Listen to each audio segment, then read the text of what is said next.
amigos telespectadores da Rede Vida de Televisão e do programa Páginas Difíceis da Bíblia. Um bom dia, um bom final de semana e continuamos onde nos detivemos na semana passada. Tem a palavra, Padre.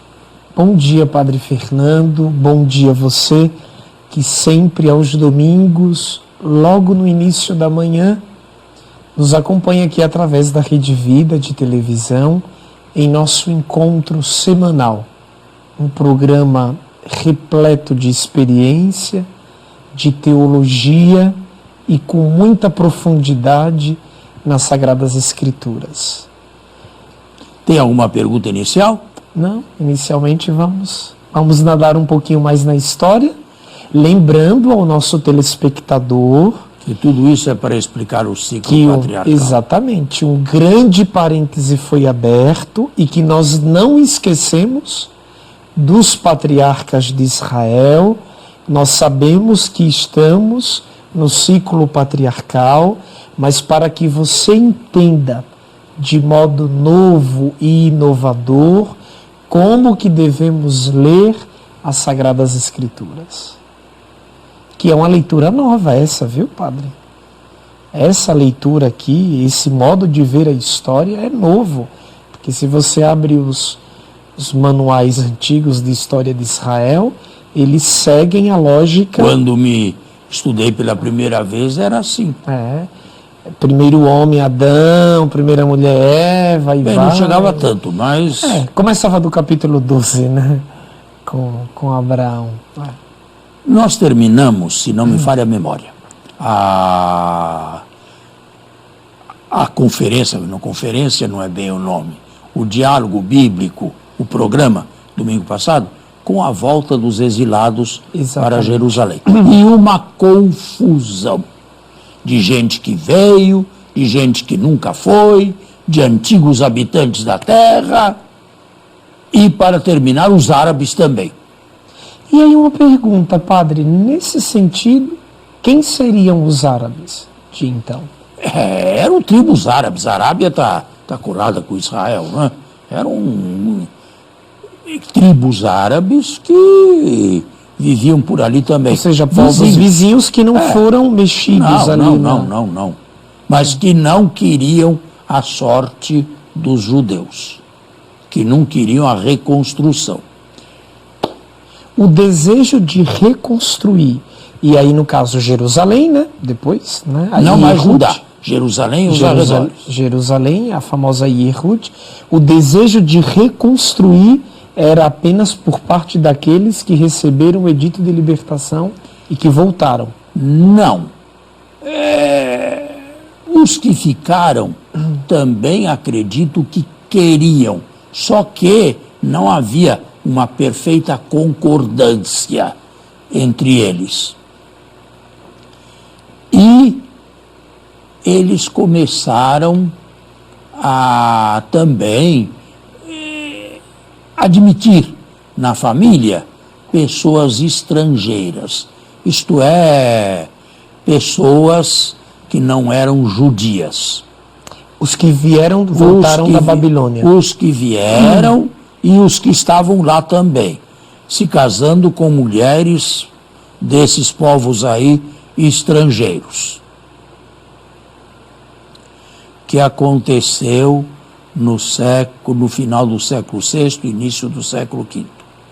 Chegou lá Neemias, com uma visão assim,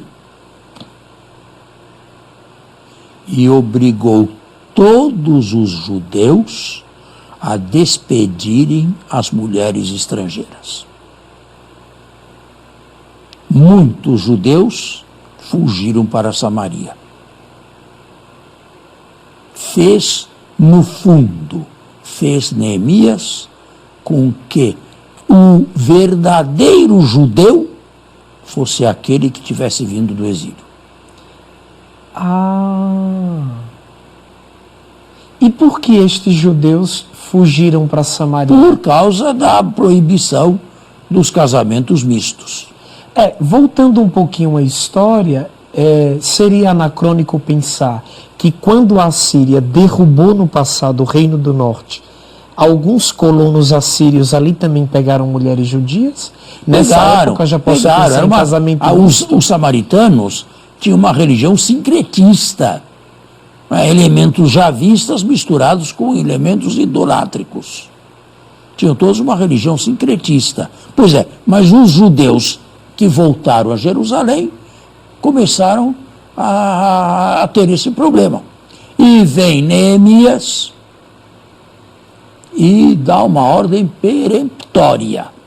Judeu, o único judeu é aquele que veio do exílio, que esteve deportado. Estes são os judeus. E pouco a pouco foi retirando do palco os não deportados. No final, sabe, os únicos que sobreviviam eram os que tinham consciência de terem sido deportados, ou então que pudessem mostrar uma ascendência de deportados. Os outros foram dizimados. Agora, quando chegaram, além dessa luta interna, desses diversos grupos que não se entendiam, eles, com muito custo, começaram a reconstruir as próprias casas. E chegaram a finalizá-las e a se abrirem, e a se abrigarem nelas. Depois que não podiam mais voltar para as casas antigas, cuja propriedade não era mais deles. Mas o templo estava esquecido. Primeiro nós, depois Deus. Aí entra o profeta Ageu. Não. Primeiro Deus e depois nós. Nada de individualismo. É por isso que existe seca na terra, é por isso que vocês plantam muito e colhem pouco, é por isso que não cai chuva. Tudo isto é castigo de Deus, porque vocês pensam apenas em vocês, apenas na comunidade, na comodidade, apenas na casa, e se esqueceram do templo de Deus. Ou seja, o profeta evoca a imagem do templo e a necessidade de se construir um templo. De se construir imediatamente o templo. A pedra fundamental foi posta ainda em 520 e ele foi inaugurado em 515, mas um templo muito modesto, sem comparação com o antigo. E esse é o famoso segundo templo, esse que é na o famoso história segundo o tempo templo. inteiro a gente vê O judaísmo templo, do segundo templo. Esse foi um divisor de águas na história do judaísmo? Foi o templo. Agora, o profeta Ageu, às vezes, é mal entendido. No fundo, aquela construção era necessária. Por quê? Primeiro, tiraram os judeus do individualismo, cada um com a sua casa. Em segundo lugar, aquele templo, embora modesto, foi o fator aglutinador de todos os judeus na liturgia e na religião durante todo o período persa e boa parte do período helenista também. Então foi nesse momento que todos os judeus, fruto do exílio, que voltaram e, através da palavra do profeta, puderam então esquecer um pouco de si próprios, se juntaram como comunidade, irmanaram, tornaram-se fraternos e construíram o famoso segundo templo, modesto na arquitetura. Modesto, mas Deus disse: a glória do segundo será maior do que a do primeiro. Fenomenal. E a história? E aí começaram, o que eu já falei, as as colocações, as transações, os diálogos, as discussões, para escrever o passado deles. Não adiantava Jerusalém ser destruída ou reconstruída. Não adiantava só o templo ser reconstruído. Precisava também que eles tivessem uma história como todos os antepassados. Então, a gente já pode ir tirando algumas conclusões, talvez no próximo bloco, mas de antemão, as tradições que nós temos aqui, diante dos nossos olhos, do ciclo patriarcal, são tradições que foram escritas olhando para um passado e... Não, melhor construindo o passado. Construindo um passado muito longínquo e distante. Exato. Pode ser que uma ou outra tradição ainda seja pré-exílica. Pode ser, mas não sabemos distinguir. Mas o grosso foi pós-exílico. Vamos fazer um intervalo.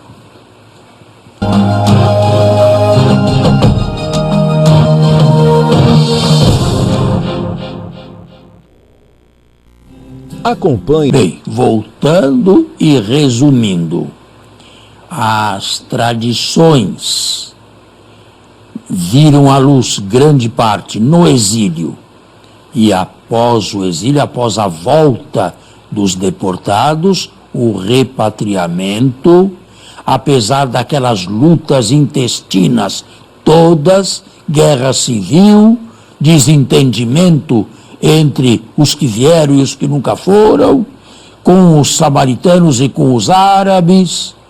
Apesar de tudo isto, levados pelo profeta Ageu, reconstruíram a casa de Deus. Padre, então... E faltavam as tradições, construir o passado. Então, não é prematuro afirmar que praticamente, não sei se eu posso falar em números, mas talvez 90% das tradições, isto é, dos textos do Pentateuco, são fruto do exílio e do pós-exílio. Sobretudo do pós-exílio. De novo. A Lei da Santidade, por exemplo, sim, o livro do Levítico é pós-exílico. Todo pós-exílico. Então, de novo, isso não apequena, não estreita, não diminui o valor da literatura, porque hoje nós modernos, quando olhamos para um escrito e sentimos que ele é recente, ele não goza do mesmo valor que um escrito mais antigo. Mas foi exatamente isso que procuraram conservar. Nada do que era antigo devia ficar de fora.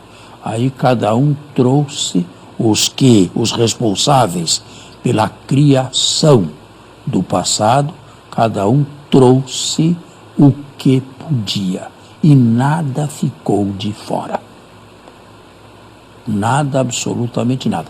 Mas é por isso que o Pentateuco é um encontro de tradições.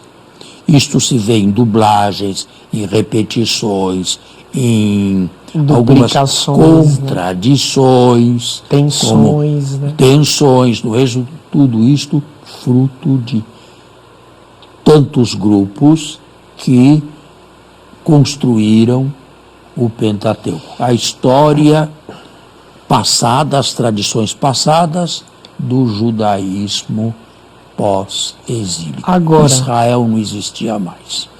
Israel, quando existia, era um nome civil, melhor, um nome geográfico de uma monarquia. Quando desapareceu, o nome Israel passou para Judá como um nome religioso. Os judeus se auto-chamaram israelitas. Interessante. Padre, e nisso tudo, como é que o leigo, o telespectador que nos acompanha, como é que, sabendo de tantas coisas assim sobre a história de Israel, ao pegar este livro e olhar para estes textos, como é que eu posso encontrar neles a palavra de Deus? Mas, meu Deus, todo ele é a palavra de Deus. Só que é a famosa tentação. Só é palavra de Deus o que aconteceu. Se você levar em conta os gêneros literários, se você obedecer aos gêneros literários, você sabe o que está lendo e sabe como ler. Eu, que conheço tudo isto aqui, leio um texto de Abraão e me comovo. É um texto belíssimo. Não me importa, naquele momento, se existiu ou não existiu. É o texto que me diz. Certo? Muito bem. É o texto. E o texto. Agora, existe uma leitura fundamentalista, existe uma leitura ingênua. A leitura fundamentalista é aquela que pensa, está aqui, está escrito, Exatamente. Existiu do jeito que Exatamente. está. Ninguém Isto questiona. A inspiração de Deus é tal que tira o autor do seu meio ambiente, da sua época, da sua cultura, tudo, e o faz atual para todos os tempos. Isso é uma leitura fundamentalista. Existe uma leitura ingênua, a dos padres da igreja, por exemplo, no passado, que não tinha um instrumental exegético que nós temos hoje, e existe uma leitura mais superficial e uma leitura de um exegeta. Todos leem a palavra de Deus, todos temos a mesma fé. Agora, eu leio a palavra de Deus com esse conhecimento todo de arcabouço. Quando eu prego, eu não uso nada disto. Eu prego o texto. Porque, independente de tudo isto, Deus me fala através daquele texto. Bem. Quer uma outra novidade? Quando, da época de Neemias e Esdras também, eu disse a você que o judaísmo ficou, aí trata-se assim, exatamente. Ou seja, era inadmissível todo e qualquer tipo de casamento misto, mistura de mulher não judia com homem judeu e coisa parecida. Daí nasceram as características do verdadeiro judeu. Daí, não, já tinham nascido no exílio. Daí nasceu uma reação universalista, o livro de Jonas. Jonas? 4 capítulozinhos apenas, mas um livro belíssimo. Jonas, que não é um livro histórico, é? Jonas é enviado por Deus a pregar a penitência em Nínive, a capital dos arqui-inimigos de Israel. Foge para a Espanha, uma tempestade enorme apanha um navio em alto mar. Depois de dialogar e discutir, os marinheiros tiram sortes conforme a época, e a sorte, pela desgraça, cabe sobre Jonas. Jonas é jogado no mar e a tempestade desaparece. Jonas foi engolido por um grande cetáceo e 3 dias depois, por ordem de Deus, vomitado na praia. É tudo fantástico. Só que agora, novamente, vá pregar a conversão na cidade de Nínive. Jonas foi, diz que a cidade era tão grande, geograficamente não, arqueologicamente não, que eram necessários 3 dias para percorrer a pé, como se fosse São Paulo. Ainda 40 dias e Nínive será destruída. Os ninivitas aceitaram. Deus não mandou que mudassem de religião. Deus não mandou que se tornassem monoteístas e adorassem a Yahvé. Deus não mandou nada disso. Apenas que deixassem a violência e a maldade de lado.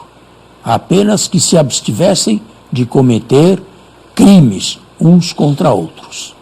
Se arrependeram e Deus se arrependeu do projeto que tinha de destruir o reino dos arqui-inimigos de Israel. Você, Jonas, diz ele no final do livro, se lamenta porque uma planta que te cobriu sem que você a plantasse, te deu paz, tranquilidade e sombra. E agora se lamenta porque eu mandei tirar mandei que os vermes a comessem. E eu não terei piedade de 120 mil homens em Nínive que não sabem distinguir entre mão direita e mão esquerda? Sabe qual é a mensagem do livro? Deus é tão bom que é capaz de perdoar os nossos arqui-inimigos. Fantástico. Mas aí o senhor falou da mensagem universalista. Pois é, uma reação à estreiteza de Esdras e, sobretudo, Neemias. A essa altura do campeonato, o Senhor Yahvé já era concebido como universal ou como nacional? Pelos judeus já era um monoteísmo. Mas o livro de Jonas foi uma reação a visão estreita a visão estreita dos Neemias, Esdras e todos aqueles que... governadores civis. Sim. Lembrando mais uma vez, Padre, ao nosso telespectador, que não esquecemos de modo algum do nosso tema, ciclo patriarcal. Mas agora, boa parte você sabe como ele foi construído.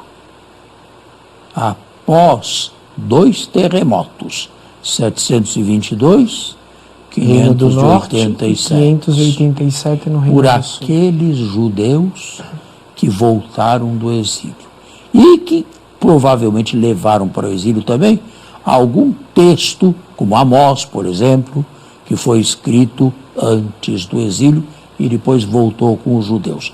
Toda a Bíblia, inclusive o que aconteceu no Reino do Norte, nós a recebemos a partir do Sul. A partir dos sulistas. Agora, podemos falar de Abraão. Chegou o momento de falar de Abraão. Mas parece que nós temos que... O nosso programa, deve ser finalizado. Então fica para a próxima semana, se Deus quiser. Muito obrigado. A você e a sua família, um abençoado domingo e uma boa semana.